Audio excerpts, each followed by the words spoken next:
এত লাশ, এত জানাজা, এত মানুষের কবর আপনি পড়লেন, দেখলেন, এত কিছু আপনার আখিরাত মনে করাইতে পারলো না? এত কিছু আপনার কবর মনে করাইতে পারলো না? আহা, আপনি তো বড় পাষাণ, আপনি তো বড় শক্ত মানুষ। আল্লাহ মাফ দেন। একটা নারী দরকার, এই তো না? নারীর প্রতি আগ্রহ আছে, মহব্বত আছে, আকর্ষণ আছে, ভালো কথা।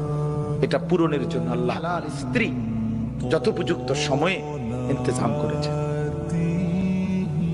মানুষ এক নিঃশ্বাস পানি সময়ের আগে পান করতে পারে না। কথা বোঝেন না?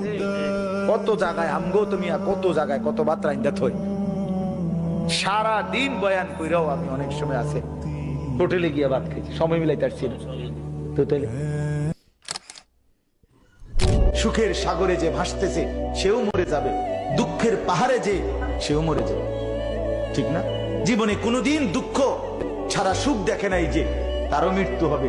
জীবনে কোনোদিন এক সেকেন্ডের জন্য যার কোনো দুঃখ নাই সেও মরে যাবে, মরে যাবে। এই হাসিও স্থায়ী না, এই কান্নাও স্থায়ী নয়। কথা বলেন না? দুনিয়ার হাসি স্থায়ী, দুনিয়ার কান্না স্থায়ী, কোনোটাই স্থায়ী না। তোমার যৌবন স্থায়ী? কথা বলেন না কেন? না বন্ধু, না। মৃত্যু থামাই দিবে। তুমি মা বাপ, আত্মীয় স্বজন, ভাই বন্ধু, পাড়া পড়শি, ফ্রেন্ড, বন্ধু, ধোকা, এরা কেউ শেষ পর্যন্ত থাকবে না। তুমি আমি একাই, তুমি একাই। হয় তোমার বাবা আগে কবরে যাবে, অথবা তুমিও আগে কবরে যেতে, দেখা হবে না। তোমার কবর তুমি একাই, তোমার একাই ফেরেশতার মুখোমুখি হইতে হবে, একাই হাসরের ময়দানে দাঁড়াইতে হবে। নওজোয়ান, তোমার মতো বয়সীও তো কত মানুষ কবরে আছে না? সে মরলো কেন ভাইয়া? বেকুব দেখে না? তুমি চালাক দেখে মরো না? সে বুঝে নাই দেখে মরে গেছে নাকি?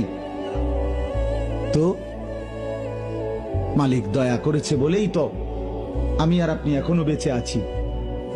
মালিকের সিদ্ধান্তের এক সেকেন্ড আর পৃথিবীতে আল্লাহর ফয়সালা চলে আসলে, মালাকুল মউত চলে আসলে, এরপরে এক সেকেন্ড থাকার সুযোগ মিলবে তো?